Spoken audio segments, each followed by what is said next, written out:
Now this is one of the cooler and more innovative Z68 boards out there. This is the Z68XP-UD3 from Gigabyte. Gigabyte's usually pretty good at calling out their key features on the packaging, so here you can see it's the biggest feature there. There's an onboard Sata connector. Well, so what that means is you can use Intel's SRT caching feature using a little onboard Sata drive rather than installing an SSD in the actual system drive bay. So it's very, very compact, very, very cool feature. Okay, so it has a 3-year warranty in the USA and Canada. It has Ultra Durable 3, supports NVIDIA SLI as well as AMD Crossfire X. It uses Touch BIOS to support 3TB plus drives. It also has Dual BIOS, which enables you to restore the BIOS even if you corrupt it during a flash. Driver MOSFETs, all ferrite core chokes, all lower RDS MOSFETs, and all 50,000 hour Japanese caps mean that even though this is a UD3 value board, it has very high build quality. Finally, up to 4 times faster performance using Intel SRT technology means that you can install that Sata SSD, get way better performance, and you don't actually have to buy a high-capacity SSD for your system. Let's see if there's anything on the back they have to say for themselves. 3x USB power is a great feature. It allows you to run a hub or run higher-powered devices off of your USB ports. It does support USB 3 as well as SATA 3 6 gigabit per second. So let's get this baby opened up. Here's our little guide telling you not to install an 1156 CPU. That's good advice. We have a user's manual, an I/O shield with color coding, as well as a driver DVD, which you should throw away and download the latest off the Gigabyte website. Intel Smart Response technology, so up to 4 times faster performance. This is actually has a basis in reality, unlike some manufacturer claims on products. Yes, it does perform way faster using an SSD as a cache than with only a hard drive. You've got a multilingual installation guidebook, Dolby Home Theater sticker, as well as a Powered by Gigabyte sticker.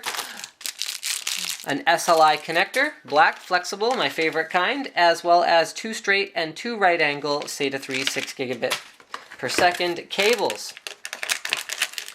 Here on the motherboard itself, we find a motherboard. Actually, give me a second here, guys. I'm having a little bit of trouble getting this out. Why don't we try from the other side? Yeah, there we go. Okay, so let's take it out of the package.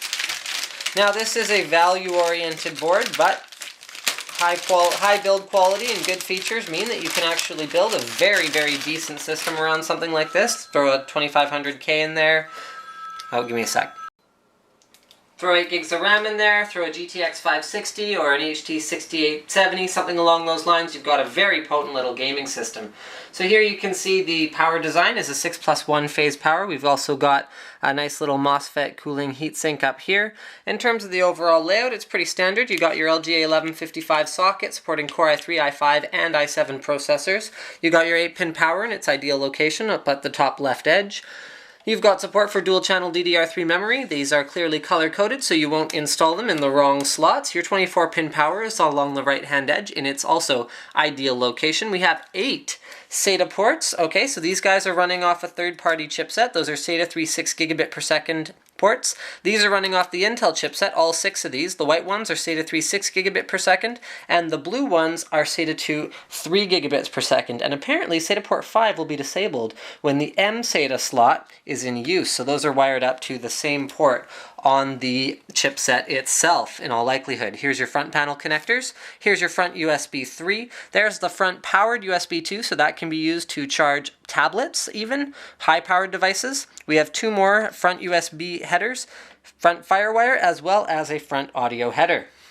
In terms of the PCI slot layout, we've got a pretty good layout here. We've got 2 PCIe 16X slots, although this one is wired only for 8X. So if you're running SLI or Crossfire, you're going to be running at 8X speeds. We've got 3 PCIe 1X and 2 PCI. Now, if you install 2 dual slot cards, you're going to be left with 1 PCI and 2 PCIe 1X slots. And here is the Sata Intel Smart Response Technology port here. So you just use the little retention clips, you plug in an SSD there, and you can use that SSD in order to act as a cache for a hard drive that you're using as your system boot drive. So that's in some ways a little bit more convenient and a little bit lower profile than actually installing a separate drive, running a separate cable, and that's kind of more of a hassle than this. Okay, moving along to the back, we've got 1, 2, 3, 4, 5, 6, 7, 8 USB 2.0 ports, a PS2 keyboard mouse combo port, optical audio out, FireWire, HDMI, 2 USB 3.0 ports, Gigabit Ethernet, and 7.1 audio.